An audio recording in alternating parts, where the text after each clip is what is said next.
Hey, salut YouTube! Aujourd'hui, on se retrouve sur une vidéo pour une petite decklist. Donc, j'ai un peu attendu avant de faire cette decklist parce que déjà j'ai testé plusieurs versions. Donc, on se retrouve pour un petit Shadow. Donc, à savoir que c'est plus un Chaos Shadow. J'ai déjà testé Shadow Artifact, Shadow Pure, voilà. Et je trouvais vraiment que c'était la version la plus stable, la plus équilibrée. Après avoir vu certains amis faire des bons scores en régional. J'ai donc décidé de la monter moi-même et de voir ce que ça pouvait faire. Et je trouve vraiment que c'est une version très intéressante. Donc qui se mange beaucoup de choses après side et certaines personnes nous empêchent de jouer avec le cimetière. Mais après ça, ça reste vraiment un très bon deck. Donc voilà, j'ai décidé de vous partager un peu ma compo que j'ai décidé de faire et vous me direz en commentaire ce que vous en pensez. Donc on va commencer avec les monstres. Donc trois mathématiciens, hein, classiques pour un petit foolish, pour envoyer soit une vivre, soit tout ce qui est shadow. Donc moi j'ai décidé de jouer avec donc le dragon blanc destructo vivre, donc 3, et 2 dragons noirs et front serpent. Certains aiment bien jouer 3 et 1, moi je trouve que 3 et 2 ça reste pas mal équilibré, et on garde un bon ratio de light justement pour sortir après on va dire les gros outs comme il faut.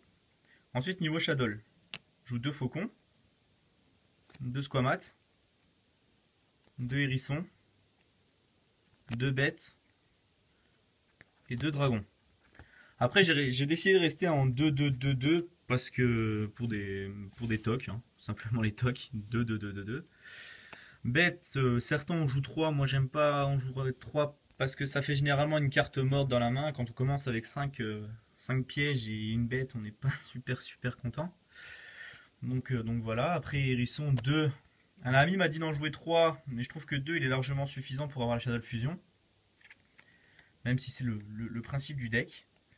Squamat, parce que ça fait un foolish et open mathématicien, Squamat Falcon, c'est fort. Et donc 2 Falcon, pour moi c'est un des meilleurs Shadow parce que ça permet de revenir dans une partie. Donc voilà pour les Shadow.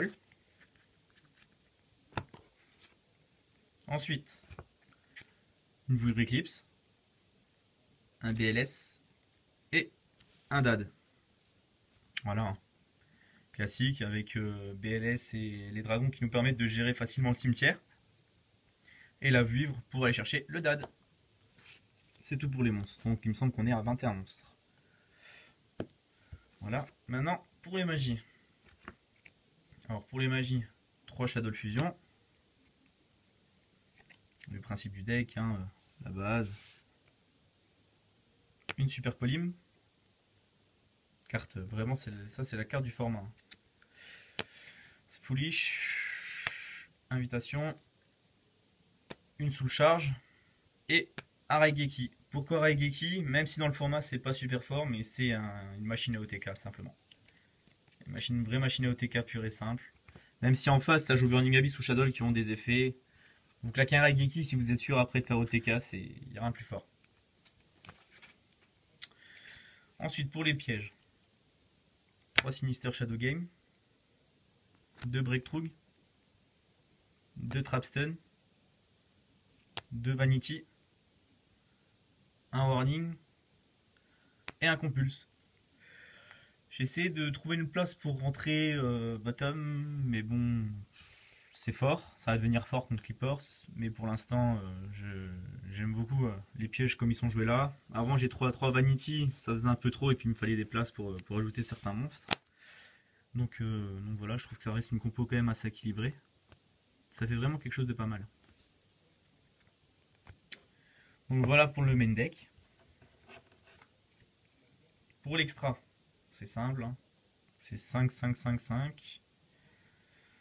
Donc 3 constructs,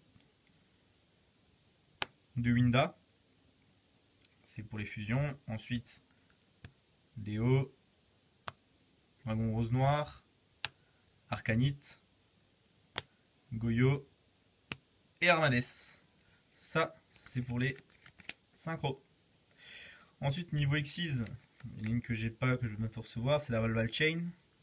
Donc pour l'instant, je joue comme ça, avec un Volca, un 101, un Exciton, un Daigusto et un Castel. Donc je pense retirer sûrement 101 pour pouvoir ensuite mettre le Lava Valchain qui est totalement fort avec les Destructo Vivre et Front Serpent. Pour l'instant ça reste équilibré, hein, c'est du 5-5-5-5. Hein, parce que Construction, complètement craqué cette carte, hein, ça fait un foolish plus encore. Ça détruit un monstre qui a été spé. Winda peut spé qu'une seule fois. Winda c'est une contrepartie dans ce deck parce que quand vous la faites, faut être sûr de ne pas pouvoir spé après parce qu'on joue tellement sur l'aspect dans cette version. Après Léo, Léo avec BLS et Faucon, il n'y a rien de tel. Dragon Rose Noir, Arcanide, Goyo, Armades. Et voilà. Ensuite pour le side, j'ai préparé un petit side vite fait. Hein. Donc 2 Corbeaux DD,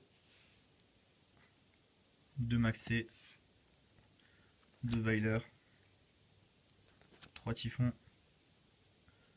2 Diffusions, 2 Miroirs Lumière et 2 Different Dimension Ground. Voilà, après cette dernière, il faut vraiment savoir l'utiliser en duel. Hein. Faut pas l'utiliser à la légère. Il faut vraiment savoir la jouer. Les lights, j'essaye pas souvent, à part contre Stella Knight. Il n'y a vraiment que contre ça que je la side. Parce que ça me bloque aussi moi-même. Des fusions, parce que c'est une quick. C'est complètement fort. 3 Typhons. Veiler, parce que c'est des lights. Diddy Crow pour tout ce qui est Scarm. Pas que ça reste dans le cimetière à la fin. Et pour 2 maxé. Donc voilà tout. Pour le deck Shadow que j'ai décidé de monter, je trouve vraiment beaucoup plus stable que la version avec Artifact et du fait qu'elle soit vraiment beaucoup plus bourrin. On est tout de suite dans le round dedans, même si Moraltag et Sanctum font vraiment leur travail dans la version précédente. Mais celle-ci, je la trouve vraiment beaucoup plus efficace. Donc c'était tout pour cette decklist sur le deck Shadow. Et puis on se reverra pour une prochaine fois pour un nouveau deck sûrement. En attendant, je vous fais des gros bisous et je vous dis à la prochaine. Salut!